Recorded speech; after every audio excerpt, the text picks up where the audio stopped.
you wish you knew before falling in love? May mga scoring pang ganun eh.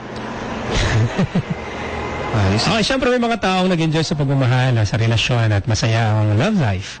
Pero may mga tao namang hindi at sabi nila, sana nalaman ko beforehand ang mga bagay na to. Kaya parang hindi sila nagsisi o kaya hindi nawala. Okay, first. Ba, may helicopter? Mali pala yung na-download. Dapat wala na to eh, ha? Imagine nila magpo-propose na yan. Okay. Number 1. Mga bagay na sana alam mo na bago ka ma-in love. Sana okay pa yung relasyon mo dati. Yun, finally, pumasok. First, sana alam mo noon na ang first step sa love ay solid na friendship. Ngayon, questionable. Sabi, paano nga, hindi nga kami naging magkaibigan, nagkakilala na lang kami agad and then in love kami. Pag sinabing friendship, mga barangay, pwede po kayo magbuo ng friendship inside ng inyong relasyon kahit hindi kayo naging magkaibigan. So habang kayo na, habang lovers kayo, pwede kayong bumuo ng special friendship inside you two being lovers. Okay? Ibig sabihin, sana gumawa kayo ng mga bagay na mas makikilala mo yung boyfriend mo, girlfriend mo, nang siya lang. Not being a girlfriend or boyfriend, isang kabarkada, ano siya? Nakasama ka na rin ba niya sa mga lakad niya, mga gusto niyang gawin, mga hobbies niya? Okay? Sana alam mo noon na ang first step na talaga is a solid friendship.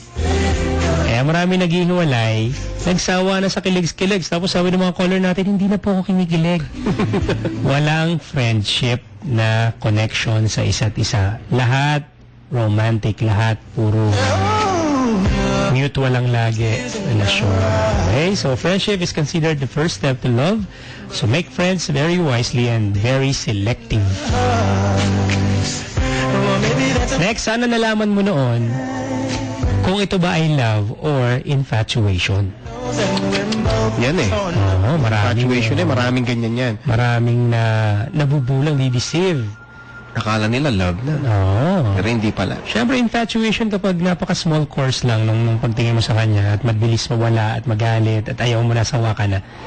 Dahil na-in-love ka lang sa kanyang itsura, ang galing niyang magsalita, ang galing niyang magpa-shoot. And then afterward, tatanong ka, bakit di na po kinikilig? Kasi infatuation lang, madam. Walang plano. Okay, napaka-flat ng inyong pagtitinginan. Kaya naman heartbroken ka lagi. Okay? Next, sana nalaman mo noon kung syempre, kung trustworthy yung partner mo. Syempre naman. Kung may special power lang tayo nun, malamang, isa sa mga nirequest mo, yung girlfriend mo, mapagkakatiwalaan ba? Loyal ba? Ano ba yung mga term na mga ano? Honest ba? Honest ba siya? Ganyan. Okay, kung may special power ka lang, malabang yan talagang inano mo. Okay, syempre, trust ay kailangan. Lagi natin naririnig yan. Prerequisite. Sabi daw nila. Sa relasyon. So, it is important for partners to have faith on each other for a lasting relationship. So, if you don't trust the other person or have doubts about them, it is advised that you should not be emotionally bonded with this person, with that person. Kung alam mo lang, no? Sana nalaman ko na. Ano pa? Okay, sana alam mo na noon na ang pagmamahal hindi lang sa chance. Pinagtatrabahuhan pala. Okay, falling in love with a person out of chance or out of choice, hindi natin madidetermine. Okay, pero meron tayong special liking doon sa tao. Obviously, kaya nga naging boyfriend mo, girlfriend mo. Pero ang relasyon ay pinagtatrabahuhan, laging ginagawa.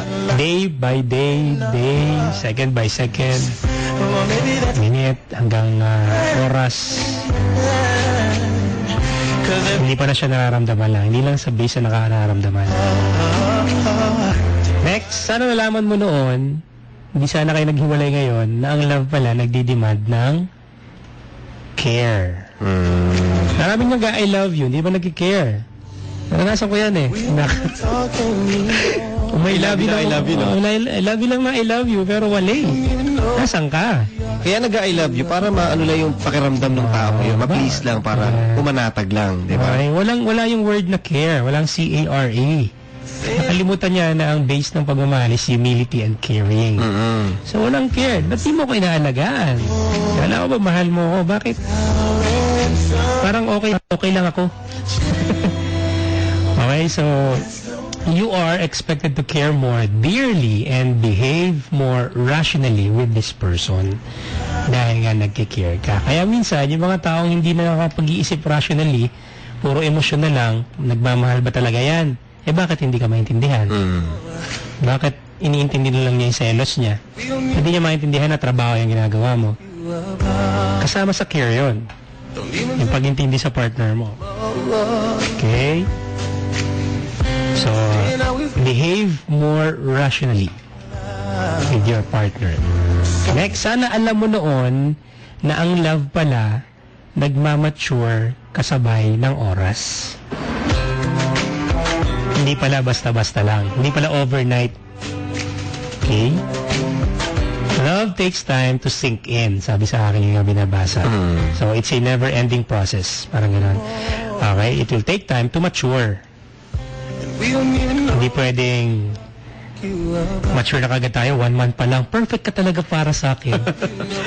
Okay, mga bagay talaga na oras ang nagsasabi. Siyempre, nakasama mo na ba yan ng downest moment mo, yung taong yan? Hindi pa. Kaya nung nasa downest moment ka, biglang bumitaw. Hindi pa na talaga niya ugali yun. So, hindi niya rin kasalanan na mahina siya. Wala. Mag-tolerate ang problema. Hindi mo naman nasabi, Chucky, na ayaw mo naman pala ng problema. Inasawa pa kita. Sana noon pa nalaman ko na ganyan ka pala, di ba? Na pala kaya mga ganitong problema. Correct. So, ma-pressure lang ng konti ng paligid, ng pamilya, ng ano, ng pera. Bumigay na kagad. So, love only matures with time. Itong next question, itong next line natin. Sana alam mo noon na pareho ba kayo, sana pareho kayo, o pareho ba sana kayo ng pananaw sa pag-ibig? Baka kasi iba yung love sa'yo, iba yung love sa kanya. Kaya hindi kayo nagkakaintindihan. Di ba? Yung I love you sa kanya, okay na yon. Sa'yo, hindi pa sapat. Sa kanya, okay na makapagbigay ng pera. Sa'yo, kailangan mo ng massage. Alam mo yun? Okay, so, do you have similar thoughts about love? Yan ang tanong dyan. Ano ang idea na ng pagmamahal? Baka hindi mo naman masisisi na sa pamilya nila ang pagmamahal, bigay lang ng pera. Hindi mo masisisi, di ba? Okay, sa'yo naman pala, kailangan ng caress, kailangan ng oras, kailangan... So, magkaiba kayong dalawa. Ang tanong dyan, sana nalaman mo noon na kung meron kayong similar o pareho na pag-iisip tungkol sa pag-ibig. Pag-ibig. Kailangan, nag-uusap sila. Magtugma sila. Tama, Papa. Yan. Communication. And papasok yung kanina, time. Yan. Next, sana nalaman mo noon, bago ka makipagrelasyon, mag-in love, na hindi lahat ng relasyon, or hindi ang relasyon, sex lang. It's more than that. Sabi rito, ang falling in love daw ay nasa lahat ng purity o forms. I mean, nasa lahat ng forms, okay?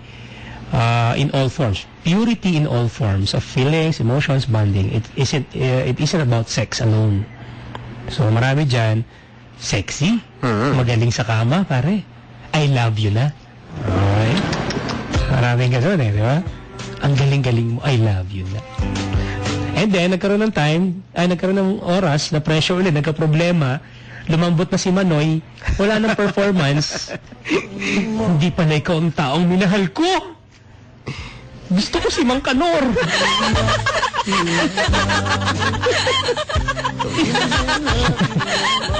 Nung nawala na si Pamunas time sa relasyon, nawala na yung pag-ibig. Dahil, sana naisip mo noon na hindi lang tungkol sa birds and the bees. The birds and the bees. Ang inyong relasyon, ang pakikipagrelasyon. So, it is very important to get this out of your mind, or out of the mind, that love is only, or isn't only about sex. Or medyo nagkamali ako doon. Tanggalin sa isip nyo na love is only about sex. Okay? mas higit pa tungkol sa mga ganong bagay. Although kasama yun, pero hindi lagi o hindi sa lahat ng oras. Siyempre, tama ka. Next, sana nalaman mo noon na nagbabakil ako. Sana nalaman mo noon na ang love means time, devotion. Kailangan ng oras.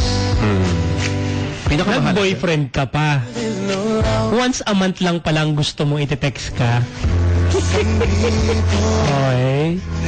Bakit ganun, no? Once a month. Importante ang oras. Okay? So, no matter how hectic your schedule is, sabi ng kaibigan ko, no matter how hectic your schedule is, Kapampangan eh. you have to make it a point to spend time with your boyfriend, girlfriend, asawa habang tumatakbo ang relasyon. Time is love, devotion, and feelings. The more time one spend sa kanyang jowa, the more the feeling of loving and being loved is going to flow in. Kaya minsan nawawala. Nasishake ang relasyon.